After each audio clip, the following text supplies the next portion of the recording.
At night off the coast of a Caribbean island, a young couple, Lou and Lisa, sneak away from the Elysium Resort to swim in the warm sea, far from prying eyes and the noise of the disco.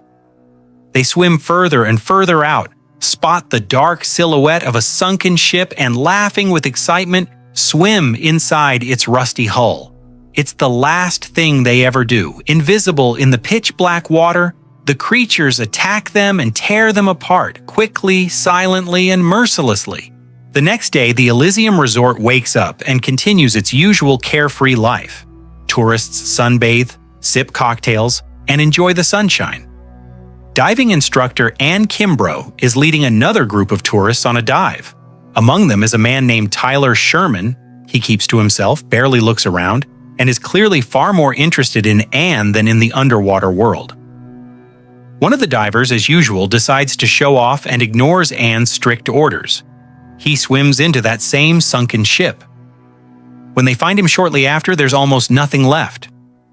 The body is gnawed so brutally and strangely that Ann, a former marine biologist who knows every creature in these waters, cannot identify the predator, and that alone is terrifying. She immediately goes to her ex-husband Steve, the local police chief. Steve refuses to listen to her and flatly won't let her see the body. On the way, he stops his old friend Gabby, a fisherman who still uses dynamite. Steve threatens to confiscate his boat, but eventually just lets him go. After all, Gabby, Steve, and Ann are old friends, and they all know it. Meanwhile, resort life goes on with its usual light-hearted energy. A middle-aged widow named Beverly is openly flirting with a young dentist named Leo. A large yacht docks at the pier, and two confident, loud adventurers, Jai and Loretta Seats, step off. They loudly call themselves Sea Bandits and are clearly looking for trouble. Jai casually sneaks into the hotel kitchen to steal food, but she's caught by the cook, Mal, a good-natured, slightly naive guy. Instead of making a scene or calling security, Mal offers to cook them a proper dinner. Later, he personally carries a heavy box of food out to the yacht. The girls take the food, quickly untie the ropes, and sail away, laughing and daring him to jump in. Mal jumps and, of course, doesn't make it. The yacht disappears over the horizon to the sound of their laughter. That same night, the yacht sails too far out into open water. Suddenly, a piranha bursts out of the Black Sea and sinks its teeth into Jai's throat.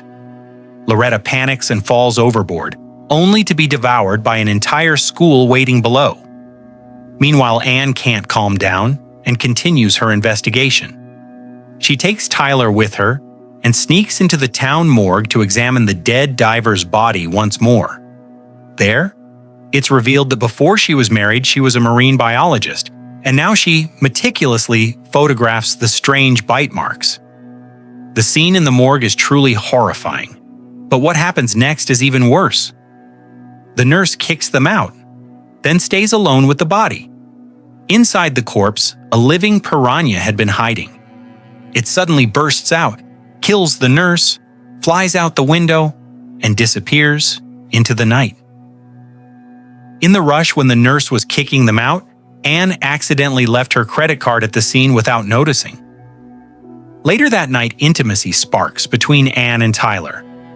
In the morning while he's still asleep, she carefully studies the photos she took and is overcome with real horror at what she sees. At that moment, Steve bursts in, angry, holding her credit card in his hand. He's furious on 2 counts: that she disobeyed him again and that he found another man in her bed. Ann tries to tell him about her suspicions, but Steve doesn't want to hear any warnings and storms out. Later, Ann tries to convince the arrogant hotel manager Raul to cancel all diving activities. He first pretends to be concerned, then simply fires her. And when she desperately tries to catch at least one fish as proof, Tyler stops her and finally reveals the whole truth. He is a biochemist and a participant in a secret military program. His team created genetically modified piranhas, a hybrid of several species that can also fly. The result was capable of leaping out of the water and gliding through the air. Several months earlier, when a cargo ship sank, a container with these specimens was lost right here, off the coast of the island. The creatures survived, and they multiplied. Later, Gabby catches one of the specimens and shows it to Steve. Not just an unknown fish, but one that is already attacking its own kind. This is the signal. They're running out of food, and soon they'll go after anything alive. Steve finally starts to believe. At the meeting with Raoul, Steve takes Anne's side and slams the dead piranha onto the table. Raoul turns pale, but still refuses to back down. Later, Steve quietly warns Anne that the army considers Tyler mentally unstable. She calmly replies that Tyler simply used her to get the information out, to protect himself and warn the people. Crazy or not, he's not lying. That evening, a piranha sneaks into Gabby's hut and kills his son. The grief-stricken father swears revenge. He's going to blow up the ship where the creatures are hiding. Anne tries to stop him, but it's already too late. At the same time, Raoul, completely ignoring all warnings, throws a big nighttime party on the beach. The traditional hunt for grunion, small fish that come ashore to spawn during the full moon. The tourists are thrilled. But Anne realizes something terrifying. The piranhas were partly created using grunion genes, and the same spawning instinct is driving them toward the shore on this very night. The piranhas burst out of the water above the beach and the hotel terrace pool. A massacre begins. Anne frantically herds the survivors inside the building and slams all the doors and windows shut. Gabby appears outside with dynamite in his hands. One man against the entire swarm. They kill him too. By dawn, the piranhas retreat back into the sea. Anne has already figured out that they avoid daylight. Anne and Tyler decide to finish what Gabby started. They will dive down to the sunken ship and blow it up using timed charges that Tyler had hidden in advance. But the situation suddenly becomes much more complicated. Their son Chris has secretly taken a job as a deckhand for the local captain and fallen in love with his daughter Allison. They went out to sea without permission, got lost, stopped at some small island, and then set out again, now drifting directly above the sunken ship without even knowing it. Anne and Tyler arrive at the site in a motorboat. They see Chris and Allison right above the wreck. They put on their scuba gear and dive. They have only 10 minutes after activating the charges. Inside the ship, they plant the explosives and set the timer. But when they try to swim out, they're trapped. The piranhas are returning to their nest, and every corridor is swarming with them. On the surface, Steve arrives in a police helicopter. There's no contact with Anne.